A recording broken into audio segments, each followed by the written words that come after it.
Good morning. आज मैं एक नया वीडियो 12th क्लास के बच्चों के लिए बता रहा हूँ। इससे पहले वाले जो वीडियो में था उसमें था कि एडमिशन और पार्टनर के टाइम पे आप लोगों को क्या क्या एडजस्टमेंट करने होते हैं। एडमिशन के टाइम पे काफ़ी एडजस्टमेंट होते हैं जो आप लोगों को करने होते हैं। इसमें है सबसे पहले treatment of reserve and accumulated profit. इसका हमने पहले वाले वीडियो में एक्सप्लेन किया है। ट्रीटमेंट ऑफ अकुमुलेटेड लॉसेस उसका कैसे आप करते हैं। फिर एक तीसरा है distribution of surplus of specific reserve. Specific reserve में मोस्टली दो होते हैं, एक तो वर्कमैन कंपनसेशन रिजर्व है, एक इन्वेस्टमेंट फ्लक्चुएशन रिजर्व है।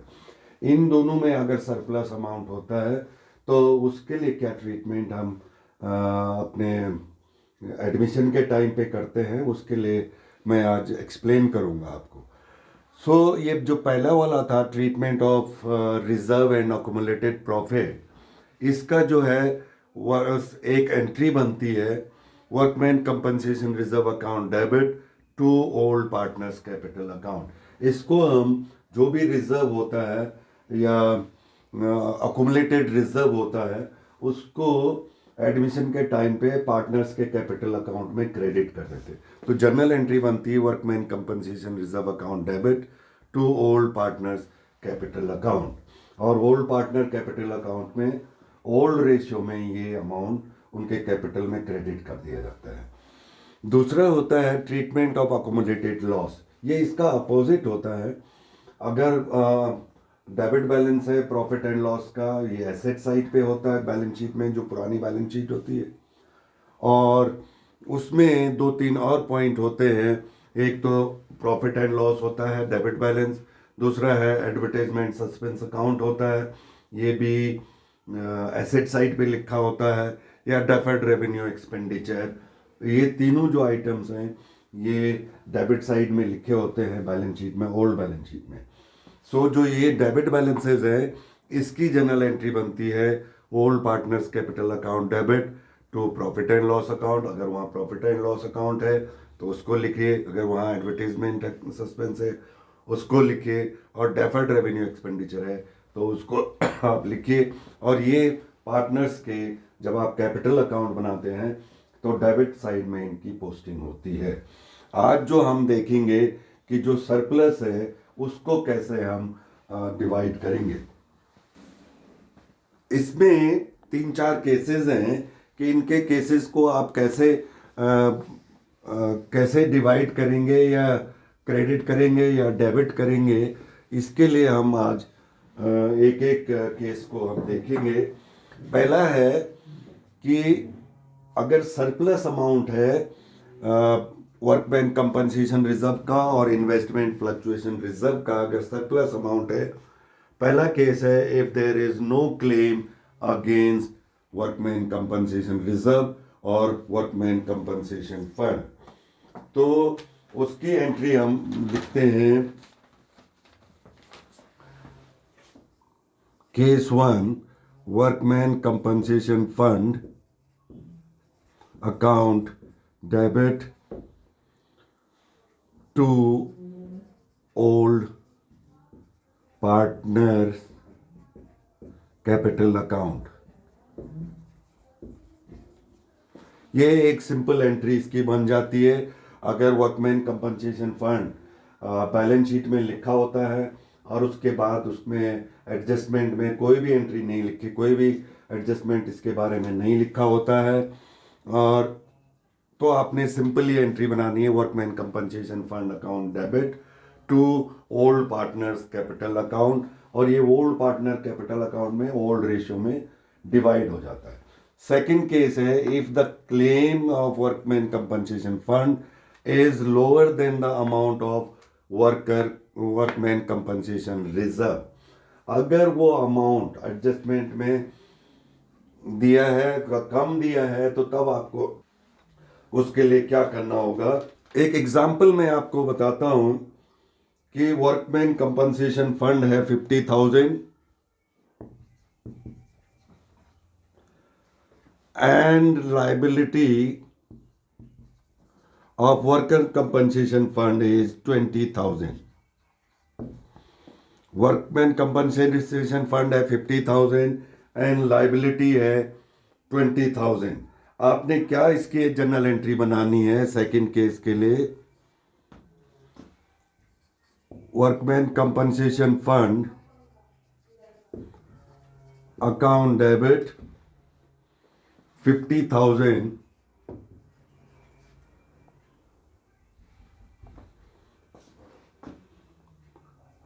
to provision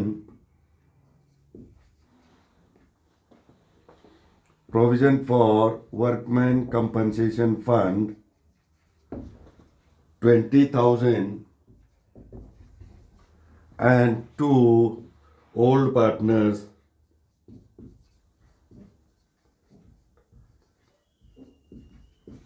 capital account 30,000. ये है कि अगर बैलेंस शीट में वर्कमैन कंपनसेशन फंड 50,000 लिखा है, जो पुरानी बैलेंस शीट है जब किसी को एडमिट करते हैं उसमें पुरानी बैलेंस शीट में लिखा है वर्कमैन कंपनसेशन फंड 50,000. एडजस्टमेंट में लिखा है कि the liability of worker compensation fund is 20,000 only. It means पहले हमारे पास जो वर्कमैन कंपनसेशन रिजर्व था वो 50,000 था, लेकिन अब हमने उसको 20,000 पे कर देना है. तो जो एक्सेस हमारे पास 30,000 है उसको हम पार्टनर के कैपिटल अकाउंट में क्रेडिट कर देंगे. अगर दो पार्टनर है तो आप लिख सकते हैं कि suppose A's capital account and to B's capital account. तीन पार्टनर हैं तो आपने लिखना है to A's capital, to B's capital और टू सीज कैपिटल, या जो भी उनके नाम होंगे, और उसके अकॉर्डिंग आपने इसको क्रेडिट कर देना है. यहाँ पे था अगर वर्कमैन कंपनसेशन फंड 50 था और उन्होंने एडजस्टमेंट में कुछ नहीं लिखा हुआ है तो आपने simple workman compensation account debit 50,000 to old partner capital account. जो भी दो पार्टनर हैं पुराने या तीन पार्टनर हैं, आपने दोनों को या तीनों को उनके ओल्ड रेशियो में डिवाइड कर देना. सो ये दो केस आपके क्लियर हो गए. अगर एडजस्टमेंट में कुछ नहीं लिखा हुआ है तो आपने सिंपली जो वर्कमैन कंपनसेशन फंड या वर्कमैन कंपनसेशन रिजर्व है आपने उसको कैपिटल में क्रेडिट कर देना. अगर उसमें पहले 50,000 था बैलेंस शीट में और अब आपने 20,000 रखना है तो उसका प्रोविजन हम 20,000 का बना लिया. बाकी जो 30,000 बचते हैं वो हमने पार्टनर को डिवाइड कर दिए हैं. पार्टनर के अकाउंट में ये चले जाएगा, उनके कैपिटल अकाउंट में चले जाएगा. अब थर्ड पॉइंट है, if the claim of workman compensation fund is equal, if जो फंड है वो भी उसी के बराबर है, तो आपने थर्ड पॉइंट क्या बनाना है? Workman compensation fund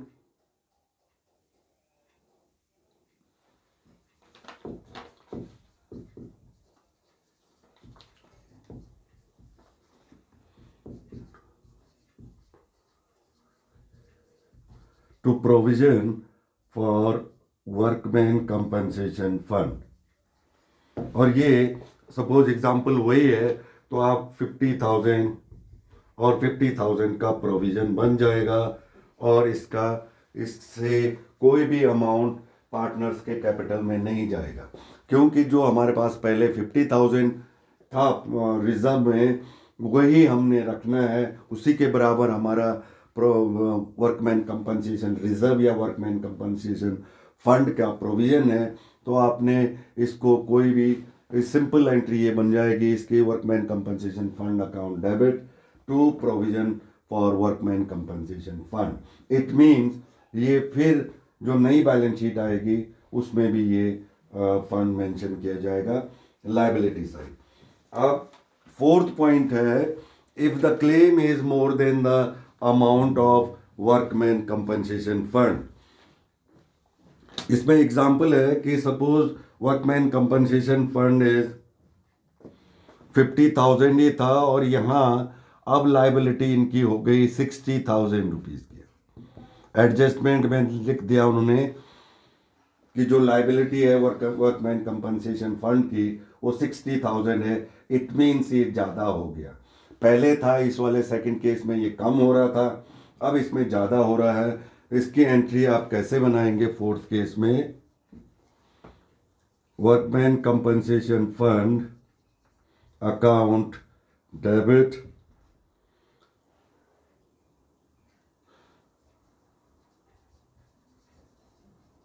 revaluation account debit to provision for workman compensation reserve. यहाँ आपका जो फंड है वो 50,000 ही था, रीवैल्यूएशन अकाउंट में 10,000 आ जाएगा और आप जो प्रोविजन है वो 60,000 का हो जाएगा।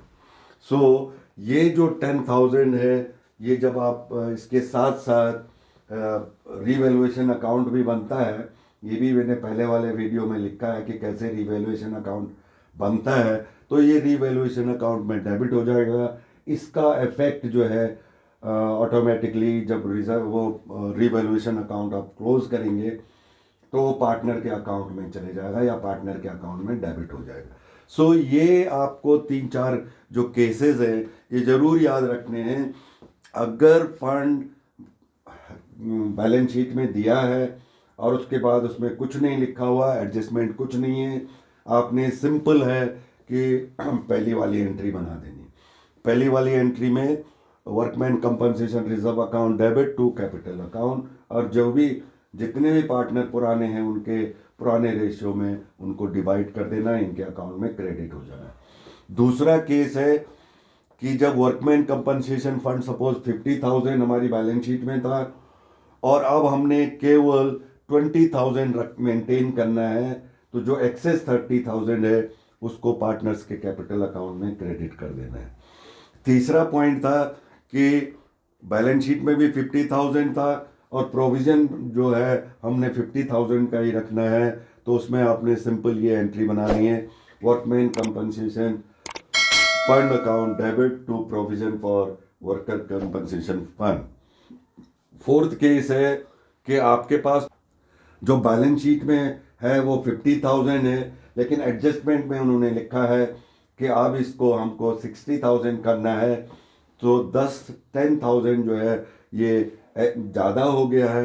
आपको उसके लिए क्या बनाना है? Workman compensation fund account debit to revaluation account और to sorry workman compensation account debit revaluation account debit to provision for workman compensation reserve, यानी कि 10,000 का जो है वो पार्टनर को कंट्रीब्यूट करना पड़ेगा, लेकिन ये रीवैल्यूएशन के थ्रू फिर जो भी उसका रिवैल्यूएशन का प्लस माइनस आएगा या प्रॉफिट एंड लॉस आएगा वो पार्टनर्स के अकाउंट में, या अगर प्रॉफिट है तो डेबिट, प्रॉफिट है तो क्रेडिट होएगा, लॉस है तो डेबिट होएगा। इसके बाद इसी से रिलेटेड हम कुछ प्रैक्टिकल क्वेश्चन हम करेंगे। नेक्स्ट जो एग्जाम्पल है मैं आपको बताता हूँ।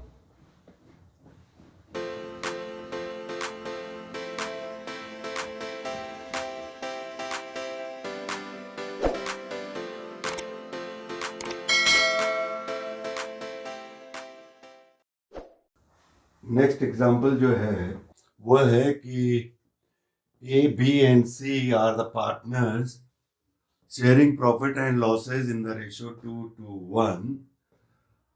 ये बैलेंस शीट है जब वो D को एडमिट कर रहे हैं, they admit D for 1/4 share of profit, and this is the balance sheet at the time of admission of D, और उसमें है वर्कमैन कंपनसेशन रिजर्व 80,000 ये बैलेंस शीट में है, और 3 पार्टनर हैं A, B एंड C, और फोर्थ पार्टनर डी को एडमिट करते हैं 1/4 शेयर पे, एंड जिस दिन वो एडमिट कर रहे हैं उस दिन जो था, जो बैलेंस शीट थी उसमें वर्कमैन कंपनसेशन रिजर्व 80,000 था।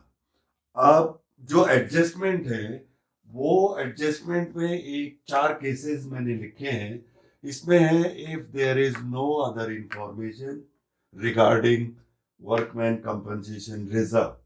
दूसरा है if the claim for workman compensation reserve is estimated 50,000। तीसरा है if the claim for workman compensation reserve is estimated rupees 80,000। और एक है if the claim for workman compensation reserve is estimated 1 lakh। सो ये चार केसेस हैं।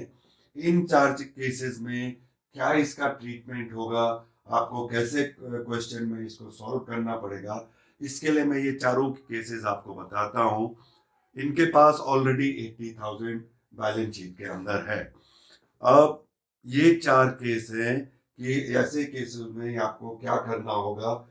पहला केस है if there is no other information, कोई इंफॉर्मेशन नहीं है कि वर्कमैन कंपनसेशन फंड जो है इंक्रीज हो रहा है, डिक्रीज हो रहा है, रखना है नहीं रखना है, इसके बारे में एडजस्टमेंट में कुछ नहीं लिखा है। तो आपने सिंपली क्या है कि पहले जो केस है उस पर लिखेंगे workman compensation account debit 80,000 to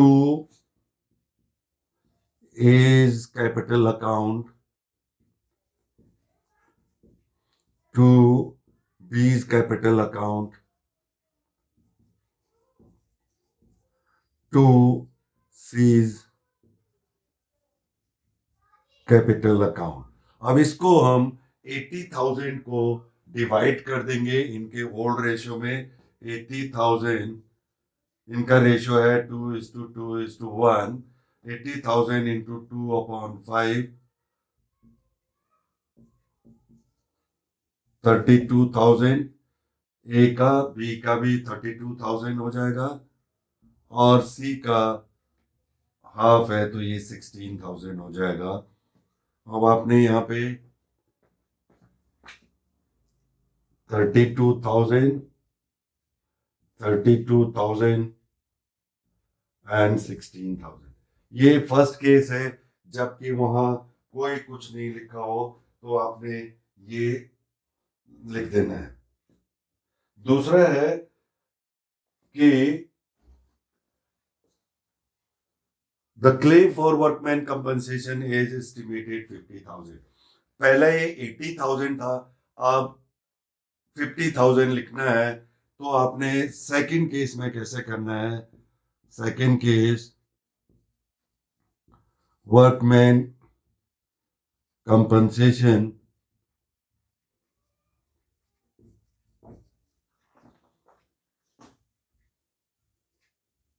account debit 80,000 और यहां 50,000 हमने रखना है टू प्रोविजन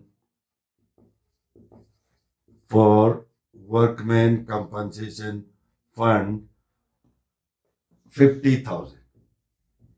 अभी तक 80,000 था, अब 50,000 हमने रखना है। तो उसके बाद 80,000 में से 50,000 चले गया तो माइनस हो गया, तो 30,000 हमारे पास रह गया।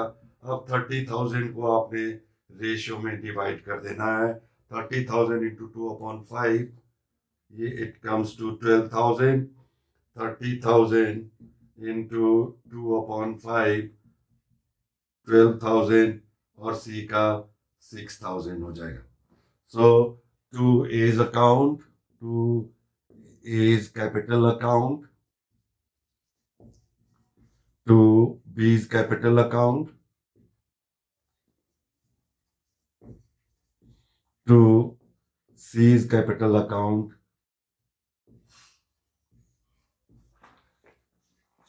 12,000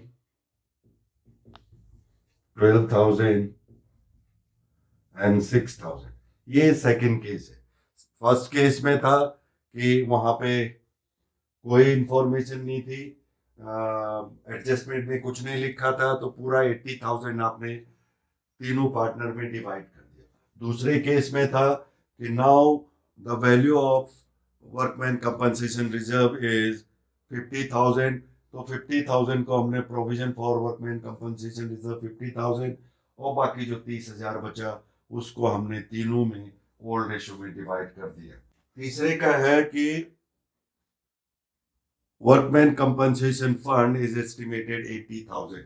जो पहले था उतना ही अब रखना है, तो आपने थर्ड केस में वो एक ही एंट्री बनानी है, वर्कमैन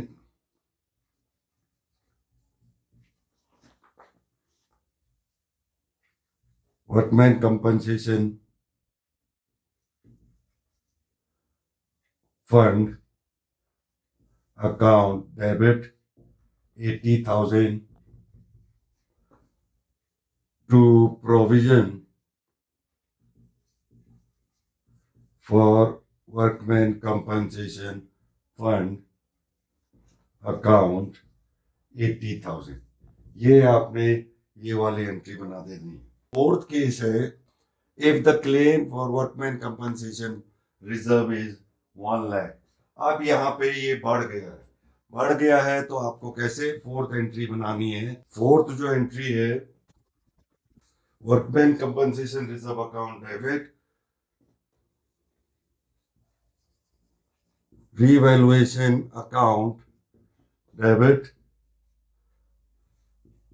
to provision for